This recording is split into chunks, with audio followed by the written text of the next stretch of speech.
אני חושבת שהקורס הזה תרם המון, לעבוד בשיתוף פעולה עם כל ראשי צוותים בכל הסקטורים. אנחנו ביחסים מאוד טובים, עובדים בקשרי עבודה. עכשיו יש יותר יחסים, ובקשר לעובדים אני חושבת שהקורס הזה נתן לי כמה טיפים להמשך עבודה. צוותים, מאוד נהניתי מהקורס עם כל החבר'ה, שהיא פעם ראשונה שגיבשו אותנו. היינו ביחד בכמה סדנאות, לקחתי איתי ארגז כלים מאוד גדול, כלי ניהולי שאני יכול להגדיר, לפתור כל מיני קונפליקטים שנתקלתי בעבר ולא ידעתי לפתור אותם, אבל אני כן יודע לפתור אותם.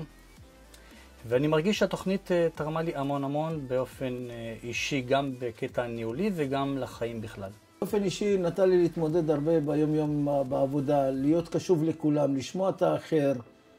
אם פעם הייתי מתעצבן מהר, היום אני באמת רגוע בהמון מובנים. רצינו לחזק אותם כפורום חזק שמתמודד עם כל העליות והמורדות והשינויים וההתפתחויות שבית החולים עומד בפניהם. וזה הפגיש את כולנו ביחד ונתן לנו הרגשת חשיבות של כל אחד ואחד מאיתנו למערכת. זו הייתה חוויה מדהימה עם מרצה מהממת שהעבירה קורס ולימדה אותנו דברים אחרים.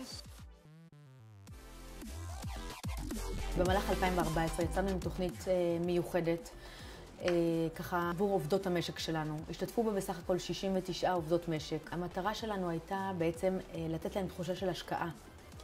עבודות המשק שלנו עובדות מאוד קשה, בתנאים לא תמיד קלים, בשרשרת ניהול כזאת ואחרת, ורצינו בעצם לתת להם איזושהי מגע אישי, אנושי, מטעם הנהלת בית החולים ובכלל מכל בית החולים, להחזיר להן על כל הנתינה שהן נותנות במהלך כל השנה. הפעם הראשונה שבאמת אני הדלקתי על הסדנה, כל כך היה ברור וכל כך היה נעים, והאווירה הייתה טובה, והמרצה הייתה מעולה. מאוד נהנו, הם לא נפגשות הרבה הבנות, והמפגש הזה שהיה, זה נתן להם להיפגש ולשמוע דברים. אני חייבת להגיד שברמה האישית מעולם לא ראיתי משתתפות כל כך חמות, כל כך מחבקות, גם ברמה הפיזית, גם ברמה הרגשית.